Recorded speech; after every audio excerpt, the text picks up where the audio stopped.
ሰላም ሰላም የያው ቃል ሚዲያ ተከታታዮች እንደምን አላችሁ? በእያላችሁበት የጌታ ኢየሱስ ክርስቶስ ጸጋ ከሁላችሁ ጋር ይሁን። ወንድማችሁ ዮናስ በድሉ ነኝ። ዛሬም እንደተለመደው በአዳዲስና በአጫጭር አስተማሪ ቪዲዮዎች ወደ እናንተ መጥቻለሁ። ለዚህ ቻናል አዲስ ሆናችሁ ሰብስክራይብ፣ ሼር በማድረግ እንዲሁም ደግሞ ይህንን ቪዲዮ ላይክ በማድረግ እንድትመለከቱት በጌታ ፍቅር ጠይቃለሁ። እስከ ፕሮግራም ፍጻሜ ድረስ አብራችሁኝ ቆዩ። መልካም ቆይታ። እስቲ ይሄንን ጉድ አንድ ጊዜ ሰምተን እንመለስ። ይህንን መልእክት ልጆቻቸውን ለላኩ አድርሱላችሁ። ህዝባችን ተሸውዷል፣ ተታሏል። በኢትዮጵያ በየገዳሙ እጸድቅ ብዬ ብሎ የተሰበሰበው በሙሉ ጉድጓድ ቆፍሮ እንደ ቀበሮ እዛ ውስጥ የሚኖረው በሙሉ ዛሬ ይሄንን እውነት እንዲሰማ አድርጉ።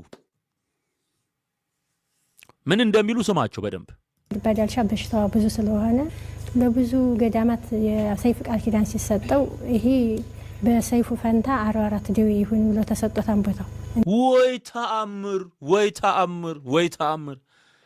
44 በሽታ። እኔ እኮ 44 ታቦት ሲባል ነበር ማቆ ጎንደር ዋልድባ 44 በሽታ ምን ለማድረግ ለመጽደቅ 44 በሽታ እግዚአብሔር ለዛ ስፍራ ለሚኖሩ መኮሳት 44 በሽታ አሸክሟል።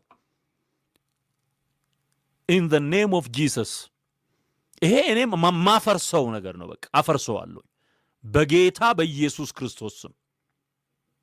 አስበዋል አስበሽዋል እህቴ? 44 በሽታ እግዚአብሔር ለዚህ ስፍራ የጽድቅ መንገድ አድርጎ ሰጥቷል።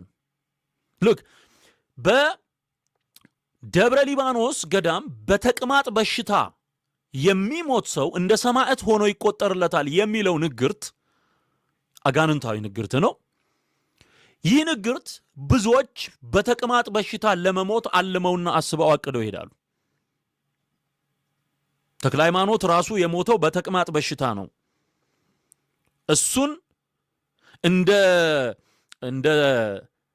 እንደ ክርስቶስ የስቅለት ደም አድርጌ ቆጥሬልሃለሁ የሚል ጸያፍና ሰይጣናዊ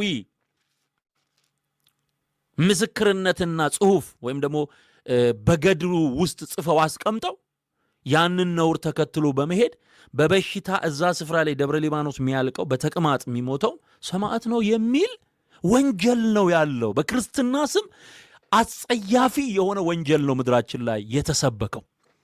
ይሄ ወንጌል አይደለም። አያሳዝንም? ይሄ ሁሉ የተሰበሰበው ህዝብ ተመልከት። እጸድቅ ብሎ እኮ ነው፣ እድናለሁ ብሎ ነው። ስለዚህ ገዳም ውስጥ አሁን ልክ እንደ ደብረ ሊባኖስ ተቅማጥ ቃል ኪዳን እንደሆነው ወደዚህ ስትመጣ 44 የዋልድባ 44 ጄኒውን በሽታዎች አሉ። እንደ ኮቨነንት የሚቆጠሩ 44 ታቦት ብቻ ሳይሆን 44 ገዳይ በሽታ ለዚህ ስፍራ ተመድበዋል። በጌታ በኢየሱስ ክርስቶስ እንግዲህ ይህንን ቪዲዮ እንደሰማችሁት ነው። እጅግ በጣም ነው የሚያሳዝነው። ወንድምና እህቶች አያሳዝንም?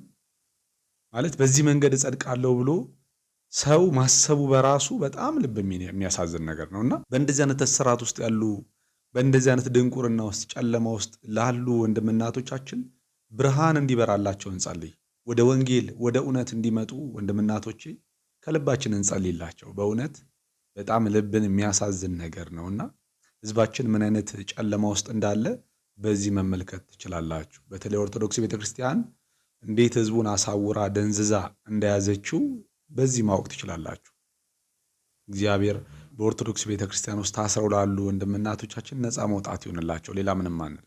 ዓለምን ከመፍጠሩ በፊት እሷን ፈጥሮ አሳየው ለሚካኤል እግዚአብሔር። ከዛ በኋላ አየውና ሚካኤል እሷ እስከምትቀር ዓለም ትፈጠር አልሰማችሁም ማለት ነው። እኔው ብቻ ነው ማለት ዩቲዩብ የምጎረጎረው። ይሄ እንግዲህ በኢትዮጵያ ኦርቶዶክስ ተዋሕዶ ቤተክርስቲያን ሰውየው እኮ በሕይወት አሉ ዛሬ። ይስሙት ይሰሙት ይሆናል ይስሙ እና እንዲህ ብለው ይሄን አሰራጩ። ዩቲዩብ ላይ ቁጭ ብያይቼ ለኔ ልጆች ልካለሁ እዩት ይሄን ነገር ብያችሁ እና ከዛ በኋላ ምን ሆነ?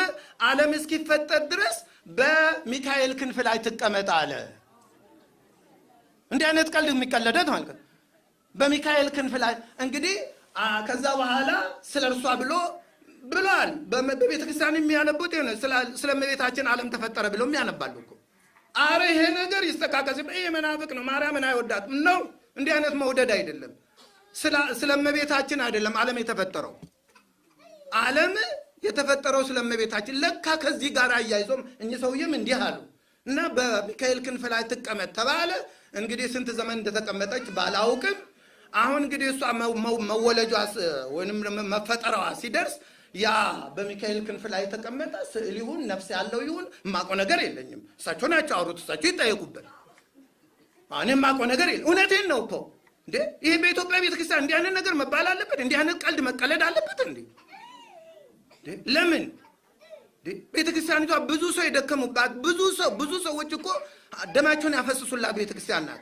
ዛሬ ዝም ብሎ በስመ ሊቅነት ተነስተው ያልሆነ ነገር እና ተቀመጥ አለ እንዲህ አለ እያሉ አወራሉና ያንን አይቼ በጣም አዘንኩኝ። በዚህ ነገር ላይ ስለ እመቤታችን የተጠየቁት 3-4 ሰዎች ናቸው። ከዛ ውስጥ ትልቅዮ ነው ያበላሸው። አንደኛ የድጓ መምህር ነው። ጥሩ መለሰው። መቼም ያው እነሱም እንዳይከፋቸው አድርጎ እኔ እንደዛው መናገር አልችልበትም። እነሱንም እንዳይከፋቸው ነገሩም ከመስመሩ እንዳይወጣ አድርጎ ገርበብ አድርጎ ዘጋው። በሩን ገርበብ አድርጎ ግጥም አድርጎ ሳይሆን ገርበብ አድርጎ ዘጋው ማለት ነው። ይሄ መሆንም የለበትም። የምን ገርበብ ማድረግ ግጥም አድርጎ መዝጋት? እውነት ነው። አዎ እውነቱን እንመን፣ እውነቱን እንወቅ። ይሄ ሰው እንዲህ ይለኛል፣ በቃ እኔን ብለውኛል፣ ምን አደረጉኝ? ጨው ነው ማማሁኝ? አልማማሁም አይደል? ይሄ ቆሞ ይለፈልፋል። አሁን እግዚአብሔር እድሜ ከሰጠኝ አሁን ገና ይለፈልፋል። ማን ያውቃል? 80 ዘመን ያኖረኝ ይሆናል። ይለፈልፋል። እውነት ግን እንናገር፣ እውነቱን እንመስክር። ሰውን የሚያሳስት ነገር ከመጣ ይሄ ቅዱሳን እኮ ሞቱ ተሰየፉ የሚለው እውነትን አንለቅም ብለው እኮ ሌላ ነገር አይደለም። እና ልብ አድርጉት። እንግዲህ ወደ እንትኑ እንመለስና ክብሩ ተለይቶት የነበረ እሺ እንግዲህ እንደሰማችሁት ነው። እኚህ አባት እንግዲህ ከብዙ ጊዜ ጀምሮ ነው እንግዲህ በቤተክርስቲያን ውስጥ ያሉትን ሐሰቶች በማጋለጥ በዚሁ በአውደ ምሕረቱ ላይ ሆነው በድፍረት ከብዙ ሰዎች ተቃውሞ ቢመጣባቸውም ወንጌል እየሰበኩ እስካሁን ድረስ እየተጋደሉ ያሉ ታላቅ አባት ናቸው። እግዚአብሔር ዘመናቸውን ይባርክ። በእውነት ጸጋውን ያብዛላቸው፣ እንጸልይላቸው። እንግዲህ እንደዚህ አይነት አባቶችን እግዚአብሔር ያብዛልን፣ እውነትን የሚገልጡ ሐሰትን ደግሞ የሚያጋልጡ። እመቤታችን ቅድስት ድንግል ማርያም ስታሸበሽብ አይተሃል? አዎ አይቻለሁ። ለመጀመሪያ ጊዜ መጥተህ እዚህ እመቤታችን ቅድስት ድንግል ማርያም ቅዱስ ስዕሏ ሲያሸበሽብ ምን አይነት ስሜት ነበር የተሰማ? በጣም ትልቅ ደስታ ነው የተሰማኝ። እንደዚህ አይነት ነገር አይቻለሁ ብዬ አልገመኩም ነበር። በጣም ነው ደስ የሚለው። እኔ ያየሁትን ነገር እናንተ መጣችሁ ብታዩት በጣም ደስ ይለኛል። ኢየሱስ ክርስቶስ እንደዚህ አለ፣ ጠማማና አመንዝራ ትውልድ ምልክትን ይሻላል። ምልክት ድንቅ ሲያሳየን የሚሉ ማለት ነውና ምንድነው ማርያም ስታሸበሽብ? እኔ ደግሞ የምርም እኮ የምታሸበሽብ መስሎኛል። ማለት መንፈሳዊ ነገራችን ላይ የሚያመጣው ምንም አይነት ነገር ባይኖርም እውነትም የምታሸበሽብ መስሎኝ ነበርና የሆነ ስል ኧረ እኔ እንጃ አላውቅም። ብቻ ግን አንድ እኔ በጣም በዚህ ዘመን እንደው ፍሪዝ ያደረገ በጣም በቃ የከተማ ሰው ስልክ ያለው ኢንተርኔት ያለው ማንበብ የሚችል ሰው መጥቶ አሁን ስዕል ሲያሸበሽብ ብሎ ሊደነቅና ሊያስደንቅ ቪዲዮ ሲሰራ በጣም በቃ እውነትም ያስደንቃል ጌታ። እና መጽሐፍ ቅዱሳችን ምልክቶች፣ ድንቆች ሁሉ ጊዜ ቃሉን ለማጽናት ኢየሱስ ክርስቶስ የእግዚአብሔር ልጅ እንደሆነ፣ አዳኝ እንደሆነ፣ ፈዋሽ እንደሆነ፣ እሱ ለሰው ልጆች ሁሉ የተላከ መድኃኒት እንደሆነ፣ ለዚህ ለሕይወት ቃል ማጽኛ ምልክት እንደሆነ መጽሐፍ ቅዱሳችን ይናገራል። ቃሉን በሚሰብኩ በሚናገሩት ሰዎች ጋር እግዚአብሔር አብሮ ይሰራል፣ ቃሉን ደግሞ በምልክት በድንቅ ያጸናላቸው ነበር ይላል። ግን ይሄ በጣም ጠማማና መንዘራ የሆነ ትውልድ ደግሞ ምልክቱን ማየት ይፈልጋል። በቃ ዝም ብሎ እስቲ ያስደምመን፣ እስቲ ያስገርመን። ልክ ኢየሱስን ይሰቅሉ የነበረው ትዝ ይላችኋል? ይሰቅሉ የነበሩ ወታደሮች ቢጠይቁት የነበረው ይህንኑ ነበረ። ማን ነው አሁን በጥፊ የመታ? ቀጥሎስ የሚመታ ማን ነው? ትንቢትን ተናገር ይሉት ነበረ። እና ኢየሱስ ግን አላደረገም እንደዛ። ለምን? የኢየሱስ ክርስቶስ ድንቆች ምልክቶች እሱ የሕያው እግዚአብሔር ልጅ እንደሆነ ማሳያ እንጂ ሰዎችን ማስደመሚያ አይደለም። በቃ ኑ በእውነት መታችሁ እዩ። በእውነት ሰው ሄዶ ስዕል ሲንቀሳቀስ አይቶ ይምጣ። አረ እንደው እግዚአብሔር ይፈራ እስቲ፣ እግዚአብሔር ይከበር እስቲ። ቃሉን ስበኩ፣ ቃሉን ተናገሩ። ከዛ በኋላስ ለማያምኑ ሰዎች አረ ቃሉ ላይ ጥርጥር ላላቸው ሰዎች እግዚአብሔር ይህንን የሕይወት ቃል በምልክት በድንቅ ያጸናላቸዋል። ስዕል ሲያሸበሽብ እግዚአብሔር ለሕዝባችን ማስተዋል ይስጥልን። አሁንም እንግዲህ እንዳያችሁት ነው ስዕሉ ንፋስ የሚሆን ምን ብቻ ሲያነቃንቀው ስዕል ሲያሸበሽብ አየን ይላሉ። እንግዲህ ንፋሱ ሊሆን ይችላል እያነቃነቀው ያለውና እኔ አንድ ነገር እላለሁ። ምንድነው ብዙ ጊዜ የምለው ነገር አንድ ሰው ሐሰተኛ አስተማሪ ለመባል መጀመሪያ አስተማሪ መሆን አለበት፣ ማስተማር መቻል አለበት እንጂ ሐሰተኛ አስተማሪም ተብሎ ለመጠራት አይበቃም። ማስተማሪ የማይችል ሰው ማለት ነው። ማስተማር ከለመደ በኋላ ሐሰተኛ አስተማሪ እንለዋለን አይደለ? ድንቅና ምልክቶችም ታምራቶችም አሁን እኛ ኢየሱስ ክርስቶስን የማያከብር ከሆነ ለቃሉ ማጽኛ ካልሆነ የሚደረግ ድንቅና ምልክት ከእግዚአብሔር አይደለም ቢሆን እንኳን ቢሰካ እንኳን እንደ መጽሐፍ ቅዱስ ካልሆነ ከእግዚአብሔር አይደለም እንላለን። እኔ አሁን አንድ ጠንቋይ ሙት ሲያስነሳ ባይ ላምንበት አልችልም። ታምሩ ሚራክሉ ሆኖ ሊሆን ይችላል እዛ ጋር። ነገር ግን እኔ ያንን ሰው ልከተለውም ላምነውም አልችልም። ነገር ግን አሁን እኛ እያልን ያለ ነው። እኔ አሁን በግሌ እየጠየቅኩ ያለሁት እያየሁ ያለሁት ሐሰተኛውን ምልክት እንኳን ቢሆን አሳዩን። ሐሰተኛም ሆኖ ነገር ግን ሪል ነገሩ ሲሆን እስቲ አሳዩን። አሁን እኮ ያልሆነ ነገር ነው ሆነ። አሁን ለምሳሌ ሐሰተኛ ነቢያቶቻችን ምን ያደርጋሉ? ኑ ዕውር ሲበራ፣ ሙታን ሲነሳ፣ አንካሳው ሲርታ ያላችሁ ኑ ይሉናል።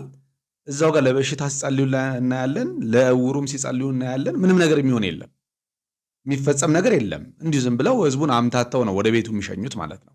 ነገር ግን በትክክለኛው የመጽሐፍ ቅዱስ መሰረት እንኳን ባይሆን ነገሩ ሲሆን እንመልከተው። አሁንም እኮ ምንም ያሸበሸበ ስዕል የለም። ነገር ግን ስዕሉ ንፋስ አነቃነቀው በቃ፣ ወይም ደግሞ በሆነ መንገድ እየተነቃነቀ ነው። ስለዚህ አሁን ይህን ግግም ብለን ስዕል አሸበሸበ ብለን መድረክ ላይ መተን ሚዲያ ላይ መተን እንደዚህ ማውራቱ በጣም ነው የሚያሳፍረው። አለመማራችንን ድንቁርናችንን የሚያሳይ ነው ብዬ ነው የማስበውና እንግዲህ ለሁላችንም እግዚአብሔር ማስተዋል ያድለን። በማርያም የማናምነው ለምንድን ነው? እንደኛ ሰው ስለሆነች በኃጢአት ስለምትያዝ ፍጽምና ውስጥ መኖር ስለማትችል ፍጽምና ውስጥ መቀጠል ስለማትችል እንደ ሰው ኖራ ስላለፈች በክርስቶስ ኢየሱስ በማመን የዘላለምን ሕይወት ስለተቀበለች የዓለምን መድኃኒት በእጇ ላይ ስላታቀፈች እንደኛ እንደ አንዱ መጽሐፍ እንደሚላት በዛ ልክ እንላታለን። ብፅዕት ናት፣ ከሴቶች የተለየች ናት፣ በእግዚአብሔር የተመረጠች ናት። አምላክ ግን አይደለችም። ማስታረቅ የሚችለው ነፃ ማውጣት የሚችለው በሰው ቦታ የሆነው ነው፣ እሱም ክርስቶስ ነው። ክብር ለኢየሱስ ይሁን። እንግዲህ የሰማችሁት እውነት ነው። እኛ በማርያም የማናምነው ማርያም አምላክ አይደለችም፣ ሰውን ለማዳን ደግሞ አልሞተችም፣ አልተሰቀለችም። ፍጹም የሆነው ከሰው ወገን ሆኖ ግን ከኃጢአት በቀር በነገር ሁሉ የታመነው የእግዚአብሔር ልጅ ኢየሱስ ክርስቶስ ብቻ እንደሚያድንና ነፃ እንደሚያወጣ እናምናለን። ይህንንም እንሰብካለንና ስለ ማርያም ወንጌል አድርገን የምንሰብከው ምንም አይነት ነገር የለንም እኛ ወንጌል አማኞች። ክብር ለጌታ ይሁን። ኤልዛቤል ስፒሪት ናት። አንዲት ኖራ የሞተችና የተቀበረችና ያለቀላት ሴትዮ አይደለችም። ማይ ፍሬንድ በየዘመኑ ያለች ናት። ምንድናት? የአገልጋዮችን ለእግዚአብሔር ያላቸውን ኮሚትመንት፣ አማኞች ለእግዚአብሔር ያላቸውን ኮሚትመንት፣ ፓሽን፣ ግለት ከሌላ ነገር ጋር እንዲቀላቅሉና እንዲያዳቅሉና እንዲገለሙቱና እንዲሴስኑና እንዲቀሳቀሱ እየተከታተለች እነ ኤልያስን የምትከታተል መንፈስ ናት። ከባሪያዎቹ ጋር የተያያዘች ናት። ከአገልጋዮቹ ጋር የተያያዘች ናት። ፓሽንን ማውረድ ነው ስራዋ። መጎተት ነው ስራዋ። ማሴሰን ነው ስራዋ። ማገልሞት ነው ስራዋ። እንድንቀላቀል ማድረግ ነው ስራዋ። ሃይማኖትን ኃይል የለሽ ማድረግ ነው ስራዋ። የሚፈራ የሚንቀጠቀጥ የሚያፍር ማድረግ ነው ስራዋ። አለች ዛሬም። ራዕየ ዮሐንስ ላይ ብቻ ተጠቅሳ ቀረች ሳይሆን አለች ዛሬም። እግራችንን እየተከታተለች ለማውረድ የምትታገል አለች። ኤልያስን አወረደችው ክትከታዛበት። በጀመርንበት እንዳንቀጥል የምትታገል ስፒሪት አለች። ታዲያ ዋስትናችን ምንድን ነው? ከወረድንበት የሚያወጣ አምላክ፣ በከፍታ ብቻ ሳይሆን በዝቅታም የማይለይ አምላክ፣ እሳቱ ሲቀጣጠል ብቻ ሳይሆን እሳቱ ወርዶ የማይተው አምላክ፣ መልሶ የሚያድስ አምላክ አለ። መልሶ የሚያበረታ አምላክ አለ። ፓሽኔት የሚያደርግ አምላክ አለ። እሺ እንግዲህ ለዛሬ ያዘጋጀሁላችሁ ቪዲዮ ይሄንን ይመስላል። በሌላ ቪዲዮ እስክንገናኝ ድረስ በያላችሁበት የጌታ ጸጋ ከሁላችሁ ጋር ይሁን። ሰላም።